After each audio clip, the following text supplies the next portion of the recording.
Boa noite, turma de RH. Tudo certo com vocês? Espero que sim. Pessoal, então, hoje irei passar a revisão da aula 3 e da aula 4 da disciplina de auditoria e consultoria em RH. Tendo em vista que essa disciplina é a última, né, do semestre, a última disciplina que estarei, né, fazendo a revisão nesse semestre, tá, gente? Então, aproveitem bastante, estudem, que daqui mais uns dias acontecerá a prova desta disciplina. Então, para reforçar novamente a vocês, vamos passar o calendário acadêmico. Datas importantes do semestre. Então, no dia 25, que foi na segunda-feira passada, vocês tiveram a prova de inovações em aplicações de pessoas. Prova bem difícil, né, pessoal? Que a grande maioria me relatou, né? Estava bem complicadinha essa prova. Então, agora, ontem teve o término do desafio nota máxima. Espero, né, e acredito que vocês tenham pontuado bastante, porque essa, né, é uma avaliação que faz parte lá da somatória juntamente com o portfólio, tá bem? Então, espero que vocês tenham pontuado bem legal. Dia 1º/6, então, hoje, vocês estão realizando a prova de comportamento organizacional, a nossa primeira disciplina do semestre, né, que não conseguimos fazer naquele período, que foi bem a data que foi suspensa as aulas, em março. Então, agora vocês estão, né, tendo a oportunidade de fazer essa prova online. E no dia 8, na outra segunda, que vocês vão ter a prova de auditoria e consultoria em RH. Então, aproveitem esse momento, estudem, façam a revisão, né, durante a semana, se dediquem para vocês terminarem o semestre com todo vapor. Para o grupo, né, que não, digamos, que quiser recuperar, quer melhorar a sua nota do portfólio, ainda há tempo, né? Tem um período agora de correção, de recuperação do portfólio, então ainda dá tempo, né, de melhorar aquele aspecto, de repente, que ficou a desejar, tá bom, pessoal? Então, vamos lá. Nossa revisão de auditoria em RH. Aula 3, o que foi visto na aula 3? Consultoria em RH, métodos e técnicas para o diagnóstico. Diagnóstico organizacional, conceito, importância e cuidados. O contexto corporativo atual mostra uma complexidade crescente em função de mudanças econômicas, tecnológicas, políticas e sociais que obrigam as organizações a rever e modificar sua atuação, formas de gestão e processos para manterem-se financeiramente saudáveis, competitivas ou apenas para permanecer no mercado. Esse contexto de contínua transformação amplia a importância do trabalho de consultoria como elemento facilitador do movimento de mudanças organizacionais necessárias e adequadas às novas formas de gestão e performance exigidas. Neste sentido, é preciso considerar o tipo de mudança esperada pela organização ao empreender um processo de transformação. Então, são 3 tipos: o radical, gradual e sustentável. O que acontece no radical? Ocorre quando todos os pressupostos de determinada situação são questionados por substituição por outros diferentes. Envolvem estratégias, valores, políticas, estruturas, por exemplo. O gradual evita rupturas indesejáveis e alinha o futuro às convicções dominantes no presente, partindo do princípio de que se pode melhorar sempre. Exemplo: melhoria da qualidade, automatização de processos. A sustentável implica em criar uma cultura de mudança, na qual a criatividade, inovação, flexibilidade e desenvolvimento permanente estejam instalados na dinâmica da organização. Deve associar curto e longo prazos e integrar fatores econômicos, sociais e ambientais.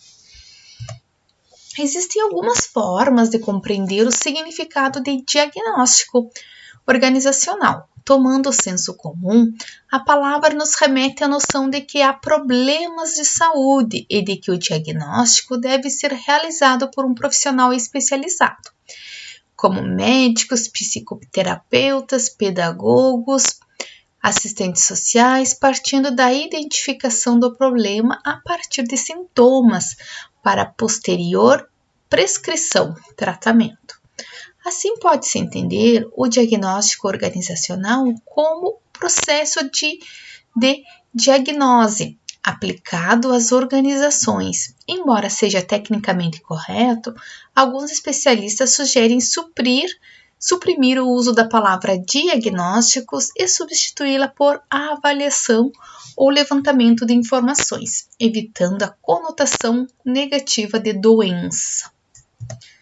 Também pode-se entender que o diagnóstico envolve a coleta e o cruzamento de dados e informações, a definição dos pontos fortes e fracos e o detalhamento dos problemas por meio de uma análise aprofundada, visando identificar as suas causas e definir ações para os pontos passíveis de melhoria. Assim, o objetivo do diagnóstico é revelar à organização cliente quais virtudes e problemas possui, bem como suas causas naquele momento e contexto, e dessa forma mobilizar as pessoas para uma ação. Vamos para o segundo tópico, então, que é métodos e técnicas para o diagnóstico organizacional. A consultoria, como trabalho especializado, passa por contínua revisão, assim como o processo de diagnóstico organizacional, que também pode assumir diferentes características com relação às suas abordagens, métodos e técnicas. A necessidade do trabalho de uma consultoria pode ser gerada pela falta de conhecimento especializado sobre o assunto, falta de tempo dos gestores para lidar com determinados problemas ou pela percepção dos gestores que um determinado problema não está sendo tratado devidamente. Diversos autores propõem que o diagnóstico seja um momento que valorize a autogestão, autodiagnose e a prática da autocrítica constante. Com base nessa abordagem, citam o diagnóstico organizacional participativo, que é o DOP, uma metodologia que consiste em envolver equipes multidisciplinares de pesquisadores, consultores e participação dos colaboradores da organização no processo de análise e posterior transformação do ambiente organizacional. Nessa metodologia, durante as reuniões são aplicadas técnicas de dinâmica de grupo e atividades diversas, como palestras de especialistas, leituras e visitas, visando facilitar a participação dos colaboradores, levantar percepções e informações relevantes ao diagnóstico da situação da organização e discutir possíveis soluções. Fases e estrutura de um plano de consultoria para os diferentes subsistemas de RH. Podemos entender que o diagnóstico é a primeira etapa de um processo de consultoria. Lembrem disso. Se a empresa contratante entender que existe um problema que ainda não foi claramente identificado. Portanto, o trabalho inicial da consultoria será elucidar a situação e identificar as causas dos problemas aparentes, a partir do que poderá elaborar propostas de melhoria com foco nas informações encontradas. Nesse sentido, faz-se necessário entender o processo de consultoria com foco em RH e as suas peculiaridades. Para começar, vamos resgatar o que vimos nos estudos anteriores sobre a organização da área de gestão de pessoas, o RH. De acordo com Chiavenato, a área está dividida em subsistemas, aos quais denomina e caracteriza como processos. Vamos recordar? Aqui, processos de RH e suas características. Então, processos aqui tem agregar pessoas, aplicar pessoas, remunerar pessoas, desenvolver pessoas, manter pessoas e monitorar pessoas. A gente viu, né, em outra aula. Esses assuntos aqui não vou ler para vocês para não ficar muito cansativo, tá bom, turma?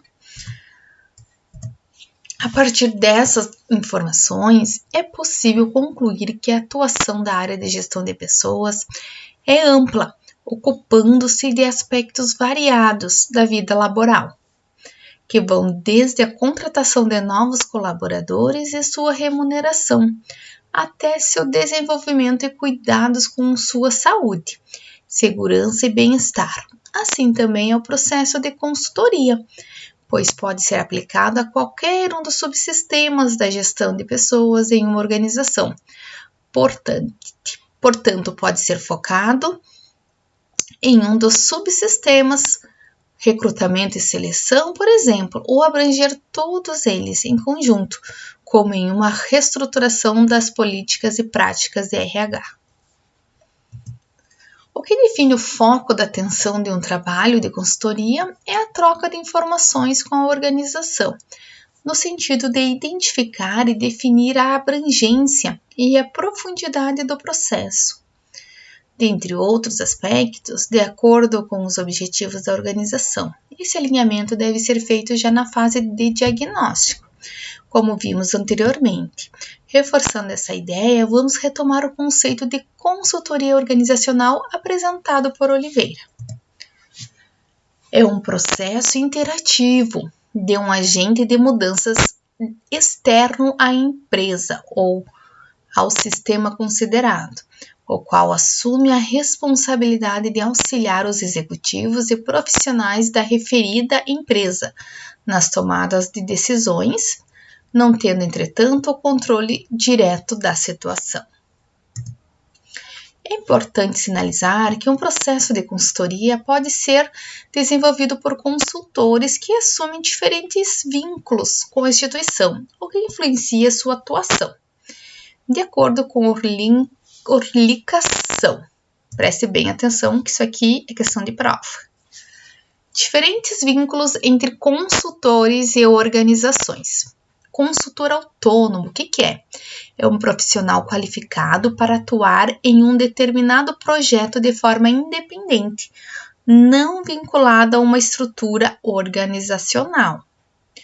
Consultor associado, profissional que atua em parceria com uma determinada consultoria e, em função de suas competências e talentos, assume a responsabilidade por projetos específicos. Geralmente, o contrato de trabalho com a consultoria parceira se limita à duração do projeto. Consultor exclusivo ou particular. É um profissional que se dedica a oferecer aconselhamento individual e a conduzir orientações especiais e específicas ao corpo gerencial de uma empresa. Então, corpo gerencial, diferente de autônomo ali, tá? Consultor externo. Trata-se de um profissional que não faz parte da organização cliente, nem legal, nem administrativamente. Portanto, não tem vínculo empregatício ou remuneração fixa. Consultor interno é um colaborador da empresa que geralmente ocupa cargo de nível técnico ou gerencial e atua junto às diversas áreas da empresa, por exemplo, marketing ou finanças. Consultor interno de RH é o consultor interno que atua especificamente em RH, buscando soluções, sugerindo inovações, opina, propõe e faz críticas. Então, bem importante, gente, esses consultores aí. Aprofunde seus estudos sobre eles, tá? Além da diferenciação dos vínculos que os consultores podem ter com a empresa cliente, Oliveira 2006 mostra que é possível também classificar as consultorias quanto à sua estrutura e quanto à sua amplitude da seguinte forma. Aqui.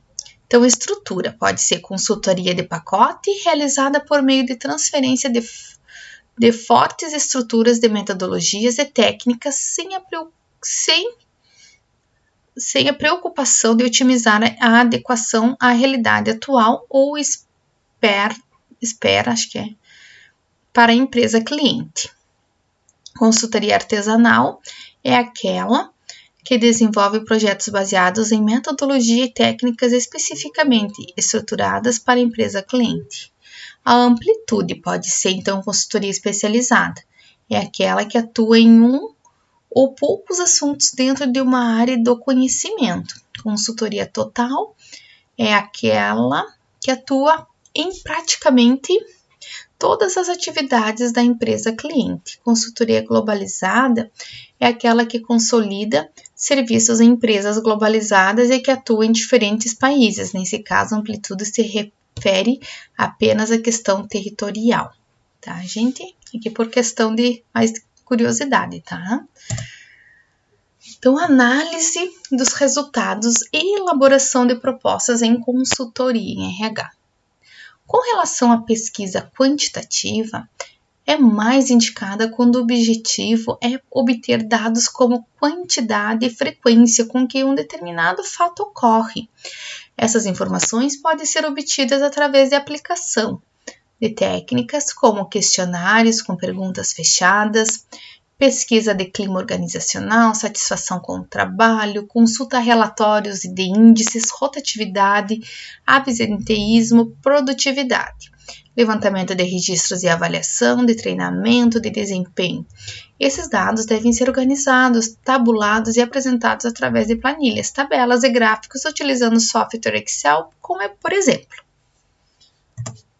Já a pesquisa chamada de qualitativa se preocupa com a qualidade do que está sendo pesquisado, busca maior profundidade na compreensão dos fenômenos estudados e seu significado. As informações, nesse caso, podem ser obtidas por meio de instrumentos como questionários, com perguntas abertas, pesquisas sobre pontos positivos, negativos e sugestões de funcionários quanto a um determinado processo de gestão. Entrevistas, pesquisa sobre a efetividade do estilo de liderança, juntar subordinados ou um levantamento de problemas de relacionamento em uma equipe junto aos gestores. Observação através de fotos, filmagens ou acompanhamento ao vivo de um processo produtivo. Muito bem, agora vamos para a nossa aula 4. Gestão das mudanças a partir da auditoria e consultoria em RH. Então, temos na nossa última aula. Auditoria e consultoria em RH como ferramenta para a proposição de melhorias. Então, aqui, pessoal, lá no livro de vocês, no livro digital, vocês têm esse quadro que é bem bacana, que eu coloquei aqui no início para a gente fazer um paralelo entre auditoria e consultoria, tá? Então, vamos ler, né, ele, que é bem importante. Conceito, então. O que é o conceito de auditoria e consultoria? Auditoria. Trata-se de uma atividade essencialmente especializada dentro das organizações, pois permite às mesmas examinar as suas políticas e práticas de gestão de pessoas, passando pelos diversos subsistemas de RH. Agora, o que é consultoria? É uma atividade onde são realizadas funções de apoio, orientação e supervisão para as demandas organizacionais. Os objetivos, então. Objetivos de auditoria. Realizar análise sistemática e formal das políticas e práticas de pessoal e da avaliação do seu funcionamento atual por meio da medição dos custos e benefícios dos programas de RH, em comparação com o desempenho passado e em comparação com outras organizações. Já em consultoria, ajudar a encontrar soluções adequadas e focadas no que diz respeito às necessidades da empresa, melhorando seu desempenho e competitividade. Processo. Lá em auditoria, então, é um processo que permite avaliar o desempenho da administração de RH da organização, a partir da análise das informações objetivas e explícitas que residem nos próprios sistemas e processos de RH da empresa. Em consultoria, os processos o trabalho do consultor é identificar o problema que está ocorrendo e suas consequências, além das principais causas de sua existência. Suas fontes abrangem também as informações implícitas e que compõem a cultura de uma organização, dentre outros fatores, que obviamente trazem reflexo na gestão de recursos humanos. Agora vamos para a abrangência, a área de abrangência. Na auditoria é mais voltada para análises e para confirmar se as práticas adotadas estão corretas ou não. É, portanto, um cunho vertical, ou seja, faz uma profunda análise da área ou subsistema em questão. A auditoria não atua diretamente propondo soluções para as questões mais operacionais. Ela aborda esta área com profundidade de análise jurídica, contábil e com uma visão específica e mais técnica. Já na consultoria, é uma atividade que visa auxiliar de forma mais geral as organizações. Tem uma dinâmica mais horizontal, uma vez que se dispõe a analisar as principais interfaces de determinada área da empresa, inclui integrar estratégias, implementar programas adequados de otimização de recursos, desenvolver sistemas abrangentes e processos flexíveis para fornecer melhores soluções. Muito bem. Segundo Chiavenato, os indicadores da análise da auditoria podem abranger aspectos como proporção do staff da área de gestão de pessoas em relação ao total de número de funcionários da organização. Como referência, a média americana é de 4,1 especialistas por 1.000 funcionários. Lucratividade por funcionário por ano, que consiste em dividir o lucro total da organização por número de funcionários. A média americana é de $21.000 per capita. Atividade de T&D, treinamento e desenvolvimento, que pode incluir análise de percentagem de recursos aplicado em T&D em relação à folha de pagamento. Média americana é de 1,4% dólar ao ano, ou percentagem de funcionários treinados por ano. Média americana é de 92,5% ao ano, dentre outras possibilidades. Bem interessante esses dados, gente. O RH deve atuar na gestão da transformação e da mudança. A transformação implica em mudança cultural da organização e das pessoas. Nessa dimensão, o RH atua como catalisador das mudanças, identificando, implementando e conduzindo processos cruciais de mudança no interior das empresas. O RH deve, portanto, buscar como resultado melhorar e aumentar a capacidade para mudar de uma organização. O conhecimento e a competência para a mudança são fatores essenciais para o gerenciamento da mudança. Lidar e valorizar as tradições e história da empresa e, ao mesmo tempo, focar e conduzir as pessoas em direção ao futuro planejado é uma atividade paradoxal que o RH deve dominar para garantir a implementação e consecução efetiva da mudança organizacional. Para o último tópico, se eu não me engano, não é o último não, mais um ainda. Gestão das mudanças organizacionais. Planejamento e estratégias. O desenvolvimento organizacional, que como campo de estudo é também conhecido como DO. Em termos históricos, a chamada teoria do desenvolvimento organizacional. É recente, pois deriva de outras teorias construídas anteriormente, mas que começaram a ser consolidadas como DO a partir da década de 1950 nos Estados Unidos e nos anos de 1970 no Brasil. Beckhart caracterizou o DO como um esforço planejado que abrange toda a organização, sendo administrado por seus principais executivos. Esse esforço tem como objetivo aumentar a eficiência e saúde a partir de intervenções programadas, tomando como base as ciências do comportamento. Então, é pelos executivos da empresa. Aqui temos as características específicas do DO. Aqui. Embora não seja exclusividade do DO, há ênfase nos processos de um grupo e da organização. As intervenções são reflexivas, autoanalíticas ou autocapacitantes por natureza. Só não vou ler aqui, senão vai ficar mais tempo e daí vocês perdem o foco, né?